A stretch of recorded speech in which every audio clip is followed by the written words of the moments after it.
Le SRADET, c'est le schéma régional d'aménagement du territoire qui comprend plusieurs anciens schémas et donc qui a vocation à regrouper toutes les politiques dans une zone de dialogue entre les différents secteurs qui incombent à la région. Il s'agit de réunir des gens pour échanger, discuter, imaginer ce que doit être la Normandie demain. Donc on voit bien qu'il y a la volonté de nous développer durablement et de nous développer équitablement, c'est-à-dire en assurant l'égalité entre tous les territoires de notre région. Le SRADET est une obligation légale. Ce sont les parlementaires qui nous ont demandé d'organiser ce schéma. L'idée est de créer de la simplification administrative de manière à avoir une meilleure vision pour les élus locaux et pour l'ensemble des acteurs du territoire de ce que la région souhaite mettre en œuvre pour développer la Normandie. La Normandie est riche de ses territoires, de la diversité de ses territoires, des territoires ruraux, des territoires métropolitains, mais elle est très riche aussi d'un réseau de villes petites et moyennes qui irriguent l'ensemble du territoire. C'est la plus grande région portuaire de France. Et donc nous considérons que la dynamique régionale est parfaitement adaptée pour avoir ce genre de réflexion et pour imaginer demain.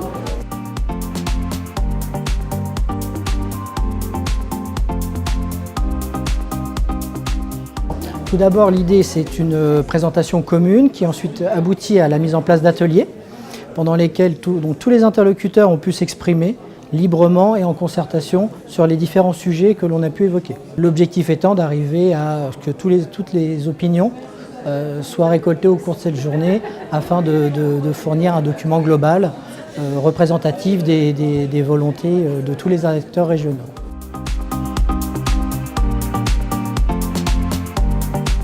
Les grandes orientations du SRADET sont liées d'une part à l'aménagement du territoire proprement dit, à la mobilité, au numérique, à l'innovation, au logement, à l'environnement, à l'économie bien sûr.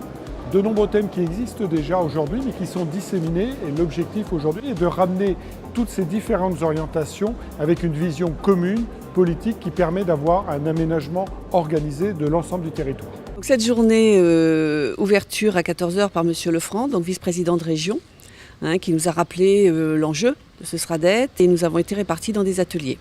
Donc 4 ateliers qui nous ont permis en fait de réfléchir sous la forme d'un brainstorming sur des thèmes d'ailleurs différents, sur la ruralité, sur l'urbanisation, sur le développement, sur l'aménagement, voilà. Dans l'écologie et dans la biodiversité, c'est important d'avoir des continuités et des grands espaces. Alors c'est pas forcément des grands espaces d'un bloc, mais qu'il y ait des liens entre les différents sites pour qu'il y ait des liaisons au niveau de la faune et de la flore. On a parlé aussi de l'hydrolien, de l'éolien, donc voilà, on a parlé des différentes énergies, puis on réfléchit aussi à son recyclage, à son économie, à son transport. On peut multiplier les exemples sur lesquels il faut travailler et il faut travailler sur comment optimiser et comment préserver la ressource pour les générations futures. C'est un petit peu ça les enjeux du développement durable. Donc l'idée c'est d'avoir une transition qui soit douce, à la fois sociale, économique et environnementale sur l'énergie.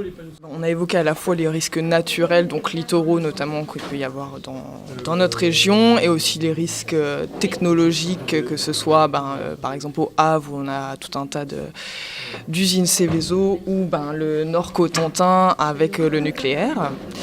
Et on s'est interrogé notamment sur la gestion de ces risques, l'adaptabilité à ces risques, la coopération, l'échelle de gestion de ces risques, entre autres.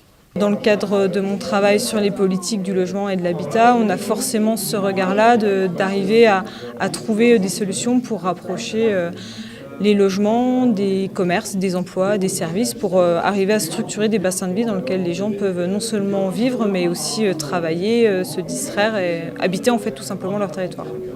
Ramener du service, ramener des transports pour attirer de nouveau des familles actives dans le centre-ville des métropoles normandes.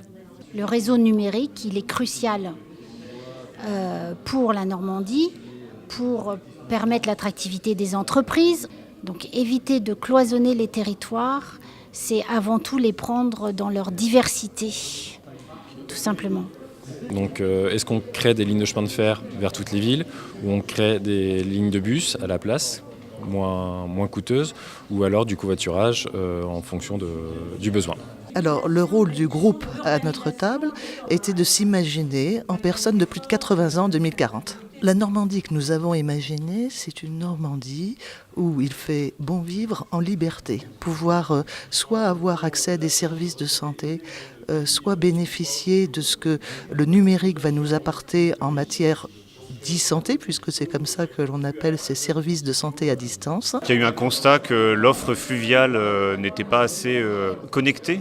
Donc là, si on voulait favoriser le tourisme fluvial, il faudrait développer les connexions entre des sites de stations-étapes et une relation avec les sites touristiques en arrière-pays.